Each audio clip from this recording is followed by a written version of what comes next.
Jadi yang pertama yang harus saya sampaikan bahwa patut diduga telah terjadi yang namanya misleading information, ya, atau artinya itu adalah informasi yang menyesatkan, ya.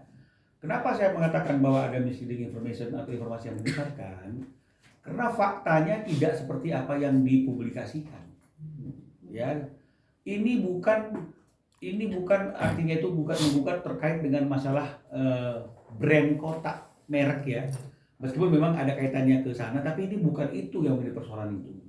Yang menjadi persoalan kita adalah ini berkaitan dengan masalah tindakan ingkar janji atau wan prestasi yang memang menjadi kewenangan pengadilan negeri untuk memeriksa dan memutusnya, ya. Hanya saja kan memang ketika kita bicara mengenai masalah tindakan ingkar janji atau wan prestasi, maka pertanyaannya adalah bentuk wan prestasinya apa, kan seperti itu. Maka kita harus sampaikan bentuk wan prestasinya itu adalah ketika ada satu orang anggota kotak yang awal itu secara diam-diam tanpa seizin dan sepengetahuan beserta persetujuan dari anggota yang lain mendaftarkan nama itu dengan orang lain. Kan begitu artinya itu. Jadi yang kita persoalkan fokusnya adalah perbuatan ingkar janjinya. Bentuknya adalah pendaftaran. Kan begitu, ya. Nah, hanya saja kemudian pengadilan negeri yang dikuatkan oleh pengadilan tinggi itu sah-sah saja. Dia melihatnya bahwa karena ada kata-kata pendaftaran merek, perbuatannya adalah pendaftaran merek, dianggap ini otomatis menjadi kewenangan daripada pengadilan niaga, bukan menjadi kewenangan pengadilan negeri. Loh, dia lupa bahwa yang kita persoalkan adalah ingkar janji, perbuatannya yang mengingkari komitmen itu yang menjadi persoalan. Nah, itu yang kita gugat. Nah, karena dianggap ini bukan menjadi kewenangan daripada Pengadilan Negeri Sleman, ya, ini bicara masalah kompetensi absolut, ya, tapi relatif, ya. Jadi itu adalah kewenangan dari kompetensi pengadilan niaga. Artinya ini sengketanya masih berkaitan dengan masalah formil, ya, belum masuk ke dalam pokok perkara. Jadi pokok perkaranya belum diperiksa. Apakah betul ada ingkar janji? Apakah betul ada perjanjian tertulis yang kemudian diingkari secara diam-diam? Ini belum diperiksa sama sekali. Jadi yang diperiksa itu hanya gara-gara ada eksepsi yang mengatakan bahwa pengadilan negeri itu tidak berwenang untuk mengadili masalah merek, seharusnya adalah pengadilan niaga. Ini yang diterima oleh Pengadilan Negeri Sleman dan juga Pengadilan Tinggi Yogyakarta. Pokok perkaranya belum diperiksa. Nah, sekarang saya tanya kepada kita semuanya, ya, yang artinya mungkin mendengarkan berita ini, yang menonton berita ini, ya. Kalau misalnya ada orang yang kita katakan kamu sudah mengingkari janji kita, yang artinya ini grup adalah milik kita bersama, pasti pertanyaan adalah bentuk ingkar janjinya apa, betul nggak? Ya, bentuk ingkar janjinya karena kamu diam-diam nggak ngomong ke kita, udah mendaftarkan, kamu mengingkari. Esensinya bahwa ini harusnya adalah milik kita. Jadi kan yang kita bicarakan kan perbuatannya itu kalau memang misalnya wujudnya adalah pendaftaran di niaga, kan bukan berarti ini adalah kewenangan niaga, karena kita tidak bicara mengenai masalah merek itu harus dibatalkan. Kita nggak bicara mengenai masalah merek itu kenapa kok diterima pendaftarannya. Yang kita persoalkan, kenapa kamu tidak komitmen dengan apa yang sudah tertulis? Ya, ini aslinya ada di ini, ya. Ada di ini agak gelap. Ini ada nih. Ya. Kalau mau di screenshot mungkin. Nah, jadi ada nih. Ini ada tulis-tulisannya nih. Ada tangan-tangan asli. Ada tangan semua pihak gitu. Jadi ini kan harusnya kan ditaati. Betul tidak? Jadi kalau memang di sini dikatakan bahwa pendirinya itu adalah di sini saya bacakan misalnya Haposaan, ya. Terus kemudian Julia Angelia ini, ya. Terus kemudian ada Princess Ananda Surya, kan begitu, ya. Kemudian ada Marcelo itu Sela, ya. Bertantangan semua. Terus kemudian tiba-tiba Sela diam-diam. Kenapa saya katakan diam-diam? Karena nggak diketahui oleh anggota yang lain, daftarkan merek sehingga keluar. Karena diam-diam kan nggak bisa mengajukan keberatan atau apapun juga, tiba-tiba dia keluar saja. Yang anggotanya yang seperti sekarang ini. Apakah itu bukan perbuatan non prestasi? Lalu apakah karena kita mengatakan wujud daripada perbuatannya adalah diam-diam tanpa sepengetahuan orang yang ada namanya tertulis di dalam komitmen ini mendaftarkan merek, terus kemudian itu menjadi kewenangan daripada pengadilan niaga? Ini terlalu picik saya lihat ini. Karena yang kita persoalkan adalah ada janji, ada komitmen, tapi diingkari. Jadi fokusnya di situ.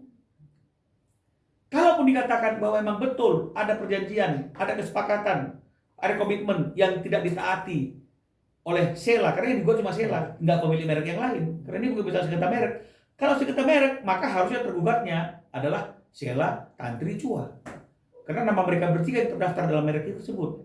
Tapi ini tergugatnya cuma Sela. Kenapa cuma Sela? Karena di dalam perjanjian ini, dalam komitmen tertulis ini, hanya 4 orang yang bertulis kesepakatan itu. 3 orang di sini, 1 orang Sela. Maka cuma Sela yang digugat. Kan begitu dia persoalannya ini. Nah, kalaupun dikatakan bahwa memang ada perjanjian ini dan kemudian Sela dianggap mengingkarinya karena diam-diam mendaftarkan lagi dengan orang lain, itu kan tidak otomatis merek itu batal. Tapi paling tidak sejarah itu tidak dimanipulasi. Ini juga nggak akan berdampak kepada lagu-lagu karena mereka bagian dari kota, mereka pemilik kota atau bukan, tidak akan mempengaruhi hak mereka atas setiap karya cipta mereka yang ada dalam grup tersebut. Karena pencipta itu akan melekat dengan karya ciptanya. Jadi sebenarnya ini terlalu naif. Ya, dikatakan ini putusannya kan seperti itu nih. Nah, ini paling tinggi itu. Bukanlah menjadi ranah dan dari hakim perdata Pengadilan Negeri Sleman untuk memeriksa perkara akuo, melainkan menjadi ranah kewenangan dari pengadilan niaga. Jadi bicara mengenai masalah siapa yang berwenang, belum bicara tentang ada atau tidak perbuatan tersebut. Jadi kalau kemudian mereka mengatakan fix kotak milik kami, loh memang mereknya udah mereka punya, tapi apakah merek itu didaftarkan dengan etikat baik apa tidak? Ini kan menjadi persoalan. Ya, ini persoalan pengadilan tinggi yang mereka sekarang posting-posting, padahal dari pengadilan negeri nggak ada ribut-ribut gitu. Nah sekarang di pengadilan negeri juga halnya sama, karena pengadilan tinggi ini menguatkan. Ini dia, saya stabilo juga kuning itu.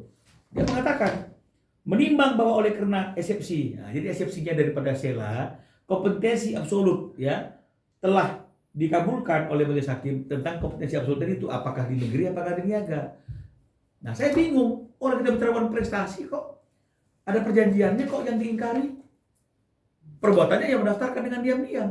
Apakah dengan kondisi seperti itu langsung menjadi kewenangan niaga? Nah ini yang mudah-mudahan nanti majelis hakim di tingkat Mahkamah Agung, karena kami akan mengajukan kasasi ya. Jadi belum inkrah ya.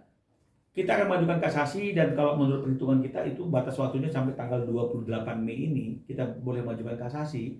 Jadi begitu kita mengajukan kasasi maka kita akan bikin memori kasasi. Mudah-mudahan paling majelis hakim yang di tingkat Mahkamah Agung itu bisa melihat. Karena artinya nggak ada salahnya kan pengadilan negeri itu melihat dulu dong bukti-buktinya. Apakah memang benar ada komitmen ini? Apakah memang benar ada bukti-bukti ini? Diperiksalah saksi-saksinya. Bagaimana awal sejarahnya nama kota itu? Baru memutuskan ada uang prestasi atau tidak. Itu baru lebih fair. Daripada kamu ganjal orang memperjuangkan haknya hanya gara-gara ada perbuatannya dengan mendaftarkan ke merek, terus dianggap itu kewenangan niaga. Ya, jadi ini klarifikasinya. Jadi makanya kalau mau bikin judul biar kalau istilahnya Dani itu clickbaitnya itu adalah terjadi misleading information. Informasi yang menyesatkan, ini nggak boleh. Karena belum inkrah. Dan ini tidak bicara masalah pokok perkaranya. Ini hanya bicara mengenai masalah kewenangan. Jadi belum diperiksa ada atau tidak perbuatan wadah prestasi itu. Nah, tapi sekarang saya tanya sama teman-teman semuanya ini. Bahkan teman-teman yang menonton, kalau ada perjanjian yang seperti ini, tuh, gambarnya pun gambar kotak nih kan, logo kotak, ditulis-tulis, namanya seperti ini. Terus tiba-tiba ada salah satu dari 4 orang ini mendaftarkan ke merek tanpa persetujuan yang lainnya, itu wadah prestasi apa enggak sih?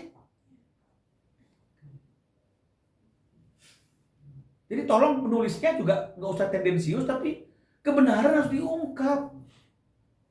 Ada. Jadi kalau salah satu, tanpa sepengetahuan, tanpa seizin dari 3 yang lainnya, kemudian tiba-tiba daftarkan, apakah itu bukan perbuatan prestasi? Lalu karena kita mengatakan perbuatannya itu adalah diam-diam mendaftarkan merek, terus kemudian itu menjadi kewenangan pengadilan niaga otomatis, tidak dong.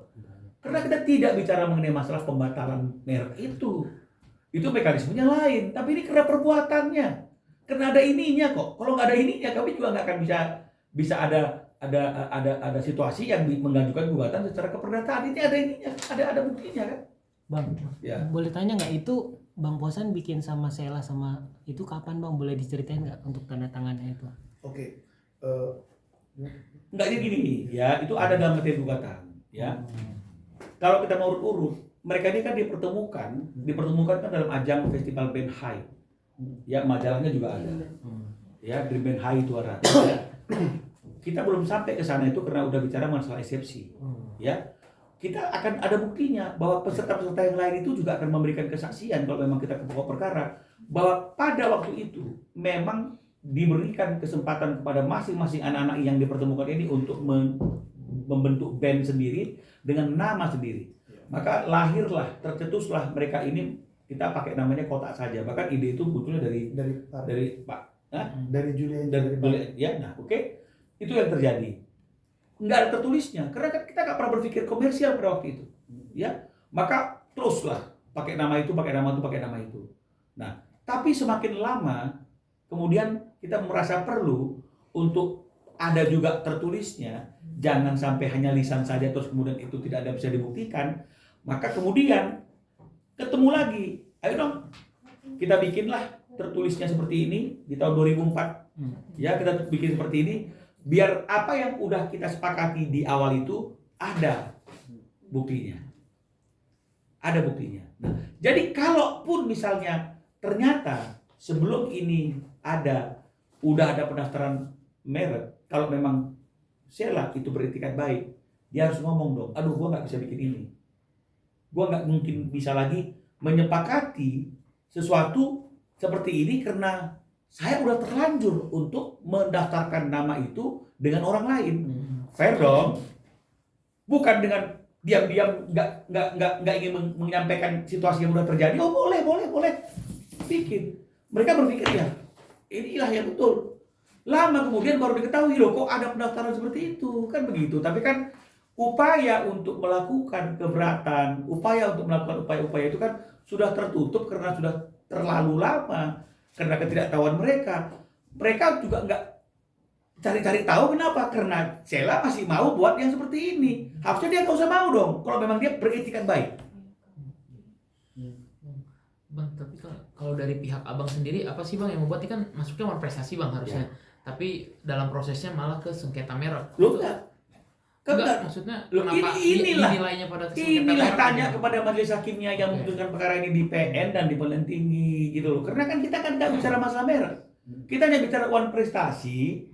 Wujud one prestasi itu adalah mendaftarkan secara diam-diam tanpa sepengetahuan gitu loh. Sampai sedemikian pinternya kita nggak tahu bahwa ternyata itu terdaftarkan. Kenapa dia masih mau bikin seperti ini? Ini kan juga pembohongan ini. Kalau memang dia sudah daftarkan, dia bilang dong saya nggak mau tanda tangan lagi karena saya sudah daftarkan. Dan kalau memang sertifikat itu merek itu lebih kuat secara hukum, dia akan berhak untuk menolak. Kok dia mau? Kan ini kan dia ngebohongi teman-temannya juga, seolah-olah tidak pernah terjadi apa-apa kan. Iya. Gitu loh.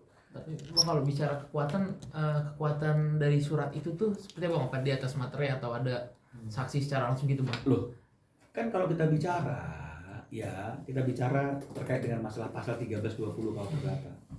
Sahnya suatu perikatan itu atau kesepakatan itu kan syaratnya kan cuma 4, Mas.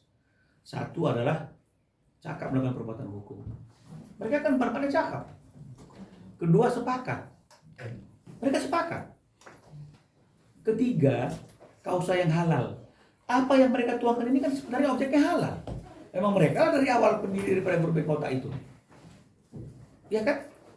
Keempat, sebab hal yang tertentu. Ya, yang mereka bicarakan kan tertentu. Untuk penegasan siapa yang menjadi founder daripada kota. Kan sebenarnya kan ini memiliki kekuatan. Ya. Nah sekarang saya tanyakan, apakah sertifikat yang sah itu memiliki kekuatan hukum yang kuat kalau didapatkan dengan cara yang melawan hukum? kan didapat dengan cara melawan hukum. Patut diduga. Karena realnya bukan seperti itu pendiri kota. Tapi ada yang mau aku tanya juga tuh Bang. Kalau kita mendaftar ke Haki, sebenarnya ketika ada merek mau didaftarkan, dia si pendaftar merek ini menceritakan sejarah merek itu nggak sih Bang? Bisa iya, bisa tidak. Karena kan yang paling penting kan merek itu kan bicara mengenai masalah logo, nama, arti daripada logo, hanya itu aja sih sebenarnya. Dan siapa yang menjadi pemilik itu, jadi nggak ada bicara sejarah-sejarah. Sejarah pembuatannya gitu. Nggak ada, bisa aja nggak bisa aja kita nggak sampaikan. Berarti bisa jadi dia diam-diam karena nggak ada itu ya. Loh, artinya, kalaupun dia sudah diam-diam mendaftarkan, dia nggak mau dong harusnya untuk membuat hal seperti ini, dan dia harusnya jujur ke teman-temannya. Sorry, gua udah buat karena dulu lu pada udah keluar resign, jadi gua yang ada. Jadi kan nggak akan ada kondisi yang seperti ini. Tapi ketika dia diam-diam oke, itu kan membuat mereka berpikir fine-fine aja. Jadi makanya saya katakan, jangan bicara masalah kekuatan. Saya balik lagi, apakah kuat suatu produk yang dibuat dengan cara yang tepat, tapi melalui cara-cara yang melawan hukum? Kuat. Kembali lagi, because what is logic. Gitu ya. Jadi ini adalah hak jawab yang kami berikan, kan begitu ya. Jadi ini bukan press con, jadi jangan salah pula mereka pikir kita khusus press con, enggak. Coba teman-teman telepon daripada satu-satu kan lebih bagus sekaligus seperti ini. Ya kan, karena kalau nanti posannya di mana, lininya di mana, saya di mana, repot ya. Saya kira seperti itu penjelasan kami pada hari ini. Bang Posan, mungkin kenapa Bang akhirnya baru mengajukan gugatannya itu November tahun lalu ya? Kenapa nggak dari dulu udah melakukan gugatan ini? Karena kami nggak tahu. Kami nggak tahu. Mereka nggak tahu, ya kan. Ini ya kan, mereka kan saya tanya tuh, ya mereka datang tuh mereknya diperpanjang lagi kan begitu, ya. Bisa nggak ini dipersoalkan? Saya bilang ini kecil kemungkinan mempersoalkan. Nah, akhirnya kemudian mereka cerita, oh mereka kok tega banget, padahal dulu sudah ada begini sejarahnya, bahkan udah ada ininya. Loh, ketika saya lihat seperti ini, maka saya mengatakan dia prestasi dong. Dia harusnya nggak buat yang seperti ini. Baik sebelum ada merek ataupun sesudah ada merek, dia nggak harusnya masuk ke dalam kesepakatan ini. Kalau etiketnya baik. Nah sekarang saya tanya, sesuatu yang diperoleh dengan patut diduga dengan etiket yang tidak baik, apakah itu juga sah secara hukum? Kalau semua bilang sah, maka mulai hari ini siapapun boleh mendapatkan sesuatu dengan cara yang melawan hukum. Itu dia, kuncinya di situ. Kalau dari Bang Posan dan Kapari mungkin melihat kemarin yang berita sempat ramai, mungkin apa yang berdampak ke kalian mungkin? Buat saya dampaknya cuma gini, dari segi ini sih, dari segi hati kecil saya aja bilang, ini orang kok sejarah tuh kan ada. Kotak itu berdiri tahun 2004 dan mungkin teman-teman di sini juga tahu, saya yakin tahu lah. Kotak itu tahun 2004 berdiri, terus tiba-tiba didaftarkan secara diam-diam, kami nggak tahu. Terus adanya seperti itu, pada waktu daftar tuh kok pada, terutama Sela ya, kok tega ya, itu aja. Kok bisa? Kita tuh musisi loh, kita tuh terdidik untuk menjadi seniman, bukan dengan cara yang kurang mulia seperti ini. Kan bisa diomongin baik-baik dulu dan lain-lain. Banyak hal yang membuat kami menjadi melakukan hal seperti ini ya, karena memang buat kami ini nggak fair. Buat kami ini nggak fair. Ya mungkin terutama Julia Angel atau Pare. Dia kan yang membuat nama kotak awal itu kan si Pare. Artinya berdasarkan idenya dia. Lalu kami berempat dulu mengokekan, oke Pare, namamu yang kita bikin ya dengan nama kotak gitu. Lalu nama ini kami bawa ke label ya, dan kami sign dengan label pada waktu itu ya berempat. Kok tiba-tiba ada di Haki, kok pendaftarnya itu adalah, pemiliknya itu adalah Tantri, Sela dan Chua. Nah, kami melalui kuasa hukum kami bertanya kepada Sela, lalu ya jadinya begini. Jadi nih ya, di sini tuh kan, yang tanda tangan misalnya ini Mario Sela kan, gambarnya gambar alat detik gitar nih, ya. Yang tanda tangan Posan, drum gambarnya. Julia karena dia vokalisnya. jadi sebenarnya bahkan di sini ada nih pembimbing kotak Iwan. Iya. Jadi sebenarnya kalau memang misalnya ini nggak ada, kenapa dia mau buat seperti ini? Kalau memang dia sudah buat sesuatu yang menyimpang dari sejarah itu, harusnya dia juga jujur di sini, sorry. Kan begitu. Nah sekarang kalau memang misalnya situasi seperti ini, saya mau bertanya, ini etikat baik nggak sih? Udah, itu aja intinya. Jadi jangan kemudian kita beria-ria dengan mengatakan kita menang, tapi sebenarnya perkara pokoknya belum diperiksa oleh Sleman. Karena apa? Mereka berpikir mereka nggak berhak untuk memeriksa karena dianggap ini sengketa merek. Padahal kita nggak bicara mengenai masalah mereknya harus dibatalkan, tidak. Paling tidak kalau ada keputusan yang mengatakan bahwa Sheila telah berprestasi, itu membuat mereka terobati walaupun merek itu masih tetap milik mereka, tapi paling tidak ada fakta hukum yang membuktikan bahwa sebenarnya kota itu inilah dia. Ya, dan seperti yang dibilang oleh si Posan tadi itu, seniman itu biasanya jujur berekspresi, jujur membuat lirik. Jadi harusnya seniman itu jujur, betul nggak? Ini kok ada seniman yang nggak seperti yang nggak jujur seperti ini, kan ini yang perlu. Bang, berarti sebenarnya kalau misalnya Selanya sendiri harusnya ngomong dulu nggak akan terjadi seperti ini, maksudnya? Ngapain kita ribut? Kalau saya ngomong misalnya udah gua daftarin misalnya kayak begitu, buat apa bikin seperti ini? Ini kan namanya kan kayak kasih harapan palsu kan, PHP kan? Kalau saya mau memang kita mau nggak kepingin aja dari dulu, ini kan saya aja resign sebagai performer di Kotak itu tahun 2000 sekitar 2011. Kenapa nggak dari dulu aja? Ini kan kami kan karena baru tahu hal ini. Gitu kok jadi kayak gini. Kalau nama Kotak itu dipakai manggung-manggung aja gitu tanpa harus dihakikan dan kita nggak, ya saya rasa kita masih bisa cari duit di tempat lain ya. Tapi kalau dengan kayak gini kan, saya cuma pingin sejarah itu nggak boleh berubah. Gitu kan kita sudah pernah membuat satu masterpiece di Indonesia, membuat band, super band, ya band rock, salah satunya ya Kotak. Kok tiba-tiba dihaki namanya jadi beda, orang-orangnya, pemiliknya. Jadi orang-orang yang tidak pernah tahu ya sejarah Kotak, orang-orang yang kemudian dia pasti akan melihatnya itu kan seperti yang sekarang ini kan artinya kan pengkhianatan terhadap sejarah ini. Ya, betul. Gitu loh. Ini yang harusnya nggak boleh terjadi.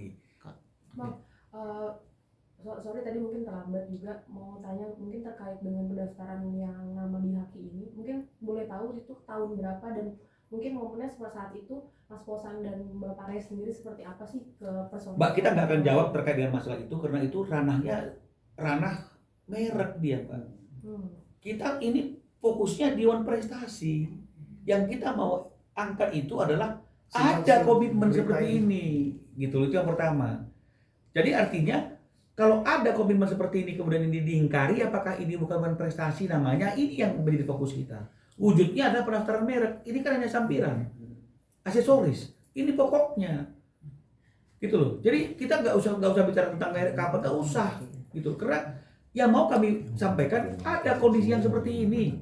Jadi menurut kita apa namanya orang yang kalau misalnya masih mau tantangan seperti ini tapi diam-diam udah daftar secara diam-diam itu apa namanya gitu loh. Jadi kami hanya ingin meluruskan sejarah saja biar jangan sampai ada pembohongan sejarah bahwa seolah kota itu ya mereka gitu loh. Sekarang iya tapi kan ada sejarah ini yang nggak bisa diingkarin gitu loh. Hanya itu aja kok. Untuk Kapare sendiri kan ini kan ide tadi Kotak itu dari Kapare, berarti Kapare itu harusnya mendapat hak ekonomi atas merek tersebut ya. Artinya mungkin itu yang jadi alasan kuat juga menyampaikan ke pengadilan terkait dengan prestasi. Nggak ada hak ekonomi, ya kan?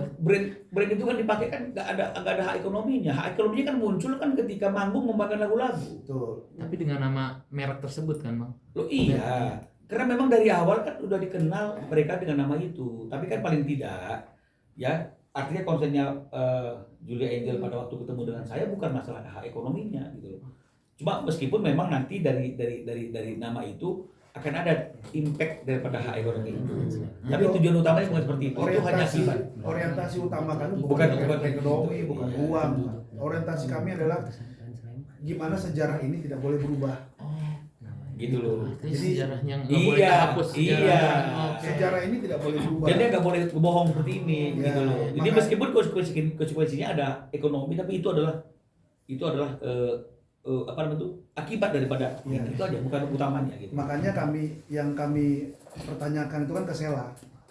karena dia yang tahu persis sejarah ini seperti apa. Jadi kalau kami, karena kami adalah seniman, kok dia bisa ya, itu aja. Kok dia bisa melakukan hal yang menurut kami itu bukan perbuatan musisi harusnya seperti Ya itu. sekarang gini aja lah, kita lah misalnya ini kita perumpamaan, ya bikin satu grup, ya kemudian belum dibikin mereknya, belum didaftarkan mereknya. Dalam perjalanan tiba-tiba kita berpikir, yuk kita bikin seperti ini lah. Nanti biasa nih siapa yang bikin grup ini. Terus saya masih mau, ayo. Tapi sebenarnya diam-diam saya sudah daftar untuk nama saya dan nama orang lain. Apakah itu jujur namanya? Padahal saya tinggal bilang, aduh sorry ya guys, saya kira kita nggak mau gini. Saya udah terlanjur daftar sih kemarin itu, apalagi kalian sudah enak toh. Gitu loh maksudnya. Bang, kapan Bang untuk kasasinya? Kan 28 Mei ini adalah batas waktu terakhir. Ah. Jadi tentu sebelum tanggal 28, mungkin dalam minggu ini kita akan menyatakan kasasi. Kaparin mungkin ada mau statement. Kabarnya sedikit statementnya Iya. mungkin Kalau tanggapannya. dari aku pribadi sih secara perasaan ya, secara perasaan tuh secara bertahun-tahun ngerasa nggak dianggap, itu lebih sakit sih itu pas secara perasaan. Tapi kan kalau kita mau tempuh dengan jalur hukum ya lebih baik daripada cuman perasaan kenapa lu nggak bilang-bilang untuk daftarin ini segala macam, itu pasti ujungnya akan diterima juga gitu. Mereka juga nggak mau tahu kok perasaan aku gimana. Ya dengan cara ya kayak ditutupin kebenaran kayak gitu-gitu aja, ya sejujurnya ya sakit hati. Berarti komunikasi nggak ada kaparin. Belum ada. Jadi ada baiknya kalau sejarah itu nggak boleh dirubah gitu. Karena untuk membuat satu nama kotak, membuat satu anggap aja brand tadi, dan bikin band yang bikin berdarah-darah dari awal itu nggak mudah. Tanya aja sama Sheila, betul nggak dia tanda tangan? Ya. Maksudnya apa? Padahal dia sudah bikin merek tanpa sebutan orang ini. Betul nggak dulu awalnya ini, sebelum yang sekarang? Tanya dong, jujur dong dia jawab. Kalau dia berani jujur mengatakan bener. Dulu kami berempat awalnya, bener saya tanda tangan seperti ini karena memang itulah foundernya. Bener saya diam-diam daftarkan merek. Mungkin ya mereka juga berpikir ya udah, yang penting dia sudah ngakuin. Karena dia nggak mau mengakuin ya makanya kita berusaha melalui pengadilan. Cuma pengadilannya hanya melihatnya sekedar seperti itu aja. Oh ini merek, periksa dulu dong. Nggak terlambat kok nanti pada waktu setelah periksa pokok perkara hakim mengatakan menolak gugatan, nggak terlambat kok. Kok mesti takut banget ini terungkap? Ada apa di pengadilan Sleman itu loh? Kok langsung bicara masalah kompetensi gitu loh? Periksa aja dulu, lihat bukti-buktinya, baru mempertimbangkan. Kalau memang dianggap nggak kuat, tolak aja, nggak jadi persoalan kok. Yang penting sudah kita membuktikan apa yang menjadi kebenaran ini. Ini kan kita kan belum sampai kepada pembuktian. Karena dia eksepsi, oh diterima eksepsinya. Ini memang bukan kewenangan kami, loh kok buru-buru? Oh gitu ya. Iya dong. Oh. Jadi kita tuh belum Bukti, memberikan ya belum bukti kita kan, Tiffany? Tiba-tiba udah langsung ditolak. Tolak gitu karena masa kewenangan. Biarkan dong kami membuktikan dulu ini semuanya, baru dinilai. Gitu loh. Jadi kalau sekarang misalnya kemudian saya ingin mengakui itu, nggak terlambat kok, bener memang dulu kami berempat kok. Bener saya tanda tangan ini, nggak bohong. Bener saya diam-diam nggak ngomong ke mereka, tapi kemudian saya mau juga bikin seperti ini. Berani nggak saya ngomong seperti itu? Kalau dia berani, mungkin mereka juga akan terobati. Karena sejarah berarti nggak diselewengkan. Ya, jadi jangan kemudian posting, oh kami sudah menang fix ini, janganlah seperti itu. Ya, tanya hati kecilnya mereka masing-masing. Tanya hati kecil mereka itu, benar nggak seperti apa yang mereka pertontonkan hari ini? Bang, lanjut lagi, kenapa harus di PN Sleman ya? Karena tergugatnya itu Sheila itu berdomisili di Sleman. Oh, Perdata itu mengatakan gugatan itu dilayangkan di mana domisili tergugat berada. oke. Kalau tadi ke Niaga, ya saya ke Jakarta. Betul nggak? Jadi itu bisa dipersoalkan. Jadi ini bukan masalah Sleman atau Jakartanya yang dipersoalkan, ini negeri atau Niaga. Oke. Paham ya? Jadi si Sheila tuh nggak usah terlalu buru-buru bilang wah kami adalah kotak. Nggak itu. Ya ini terus ini siapa? Ini apa namanya? Ini apa Kalau ini? mereka kota ini apa namanya? Gitu loh. kubus. Jenjang. Iya. Ya, Iya. jelas kan Mbak? Ya. Apalagi Mbak, nggak apa-apa, mumpung Ada saya lagi masih mau yang nanya? menjawab pertanyaan.